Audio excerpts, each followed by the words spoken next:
Saya punya kitab namanya Hasyiatut Turmusi, dikarang ulama top Indonesia namanya Syekh Mahfud At-Turmusi. Itu beliau cerita Imam Al-Amudi itu ulama top, tapi dia itu unik. Tiap ngajar santrinya itu ngajar matematika. Terus ditanya, sampai muridnya itu ragu, ini guruku masuk surga enggak, ini kiai kok hanya ngajar matematika. Ya kira-kira ngajar, ya seperti mahasiswa jenengan kan, ini rektor masuk surga enggak, ngomong teknik terus gitu loh. Tapi gurunya kayaknya enggak terima, disuudoni santrinya itu enggak terima, karena beliau seorang wali. Murid-muridnya itu bermimpi.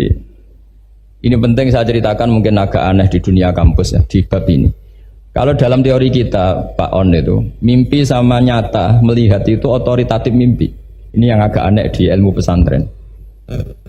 Jadi melihat jenengan langsung dengan mimpi itu otoritatif mimpi. Karena mimpi, ru'yal mukmin dijamin oleh Rasulullah sama dengan 46 juz'un minan nubuwah. Jadi persennya itu besar sekali, 46% dari juz'un minan nubuwah, otoritatifnya.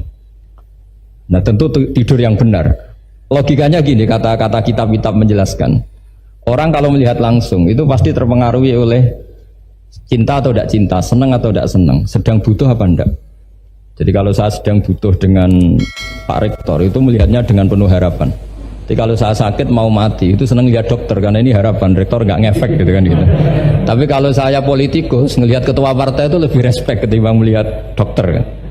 Jadi gara-gara banyak kepentingan ini melihat itu nggak pernah jujur gitu. Nggak pernah jujur. Jadi kebodohan manusia justru karena melihat itu kalau dalam teori kita. Makanya kalau dalam teori pesantren itu kebalik, anna sunyamun wa idza matu intabahu. Manusia itu hakikatnya tidur, baru setelah mati bangun. Misalnya kita di dunia nganggap uang itu penting, harta itu penting, jabatan penting. Setelah kita mati ternyata yang paling penting itu hanya sujud.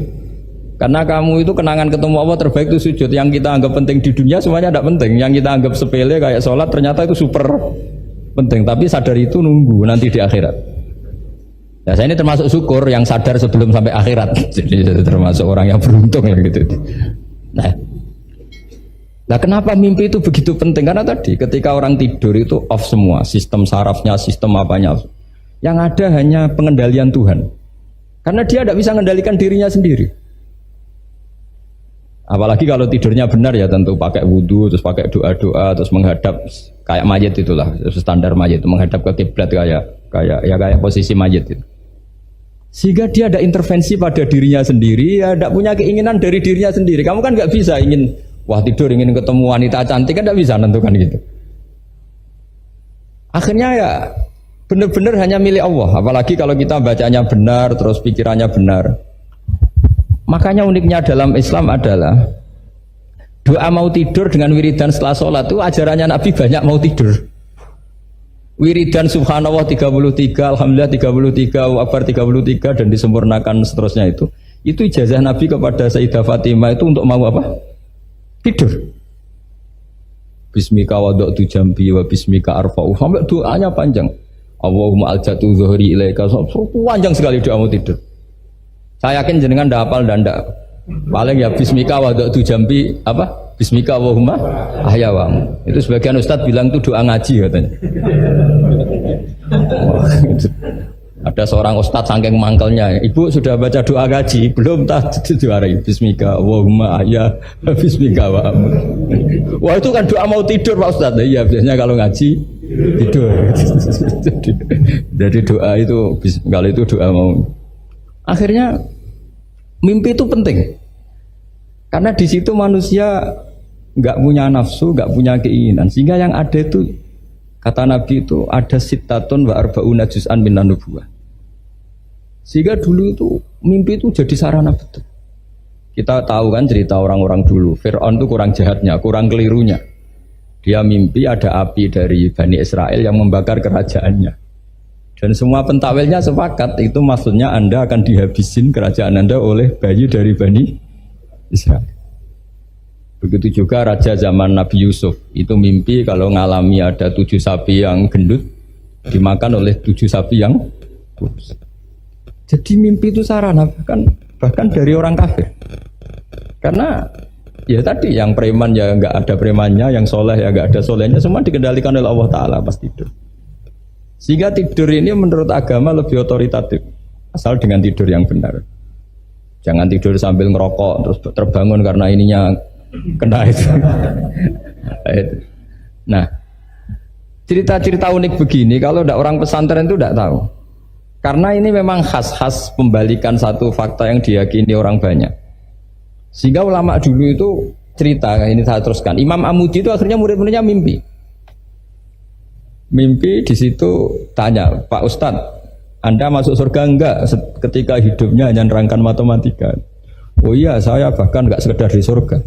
Malaikat dikumpulin Allah untuk mendengarkan presentasi saya ngajar matematika. Jadi kata dia cerita, Allah bilang gini ke malaikat, hei para malaikatku, kenapa kamu iman sama saya? Ya karena saya melihat engkau ya Allah, melihat kekuasaan engkau. Tapi imannya orang ini itu melebihi iman kamu. Wah ya tidak bisa saya melihat engkau langsung, ini tidak melihat engkau langsung. Kenapa begitu yakin seperti yakin kita? Oh iya. Terus Mama Mudi, silahkan ajari matematika. Mama Mudi mulai ngajari matematika. Terus beliau ngajari ya sederhana. Angka 2, 3 sampai ribuan sampai jutaan itu bin nisbat ilal wahid nisbatun wahidah, yaitu nisbatul far'i ilal asli. Hanya ngajar itu dok. Dunia ini apapun banyaknya variannya, apapun banyak makhluknya, itu semuanya adalah nisbatul far'i ilal asli. Angka 2 ya cabangnya 1, 1 juta ya cabangnya 1, semua itu dimulai dari 1.